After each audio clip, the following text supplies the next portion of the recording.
జనసేన మధ్య సీట్ల కేటాయింపు వ్యవహారంపై సర్వత్రా ఉత్కంఠ నెలకొంది. జనసేనకి ఎక్కువ సీట్లు కేటాయించాలని పవన్ సామాజిక వర్గ నేతలు అంటున్నారు. ఇప్పటికే పొత్తులు, సీట్ల సర్దుబాటు విషయంలో జనసేన అధినేత పవన్ కళ్యాణ్ కు లేఖాస్త్రాలు సంధించిన కాపు సంక్షేమ సేన అధ్యక్షుడు చేగొండి హరిరామ జోగయ్య ఓ లేఖను విడుదల చేశారు. గోదావరి జిల్లాల్లో టీడీపీ, జనసేన పార్టీల మధ్య అసెంబ్లీ, పార్లమెంట్ సీట్ల కేటాయింపు ఎలా జరగబోతుందనే ఆసక్తి ఇరు పార్టీలకు చెందిన నేతలతో పాటు ఏపీ ప్రజల్లో కూడా కొనసాగుతుంది. ఈ నేపథ్యంలోనే ఉమ్మడి పశ్చిమ గోదావరి జిల్లాల్లో జనసేన పార్టీకి 11 అసెంబ్లీ సీట్లు మరియు 1 పార్లమెంట్ స్థానాన్ని ఇవ్వాలని హరిరామ జోగయ్య తన లేఖలో వెల్లడించారు. ఈ సీట్లను జనసేన సాధించలేకపోతే జరిగే నష్టాన్ని ఎదుర్కోవాల్సి వస్తుందని సూచించారు. టీడీపీ, జనసేన పొత్తుల నేపథ్యంలో సీట్ల సర్దుబాటు విషయంలో ఇంకా క్లారిటీ రాలేదు. రాష్ట్రంలో ఉన్న మొత్తం 175 అసెంబ్లీ నియోజకవర్గాల్లో ఏ పార్టీకి ఎన్ని సీట్లనే చర్చ సర్వత్రా ఉత్కంఠంగా మారింది. తూర్పు మరియు పశ్చిమ గోదావరి జిల్లాల్లోని ప్రజాభీష్టం మేరకు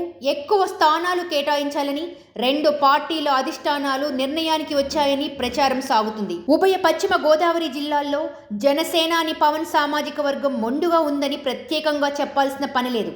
దాదాపు 90% మంది ఈ సామాజిక వర్గానికి చెందిన ఓటర్లు జనసేనకు మద్దతుగా నిలుస్తున్నారు. ఒకవేళ ఇక్కడ టీడీపీకి చెందిన అభ్యర్థులు విజయం సాధించాలన్నా తప్పనిసరిగా జనసేన ఓటర్లు సపోర్టు చేయాల్సిందే. లేని పక్షంలో వారు విజయం సాధించడం కొంచెం కష్టంతో కూడుకున్న పనేనని హరిరామ జోగయ్య లేఖలో తెలిపారు. ప్రస్తుత పరిస్థితుల నేపథ్యంలో అధికార పార్టీ వైసీపీని ఓడించి ఉమ్మడి జిల్లాల్లోని సీట్లన్నింటినీ సాధించాలంటే జనసేన బలంగా ఉన్న ప్రాంతాల్లోని సీట్లన్నీ తప్పనిసరిగా వారికే ఇవ్వాలని ఆయన పేర్కొన్నారు. జన సైనికుల బలం లేకుండా టీడీపీ గెలిచే అవకాశం కూడా లేని నేపథ్యంలో నరసాపురం, తాడేపల్లిగూడెం, తణుకు, భీమవరం, నిడదవోలు, ఉంగుటూరు, ఏలూరు, గోపాలపురం, ఉండి, పోలవరం మరియు కొవ్వూరు అసెంబ్లీ స్థానాలు మరియు నరసాపురం పార్లమెంటు స్థానాన్ని జనసేనకు కేటాయించాల్సిందేనని డిమాండ్ చేశారు.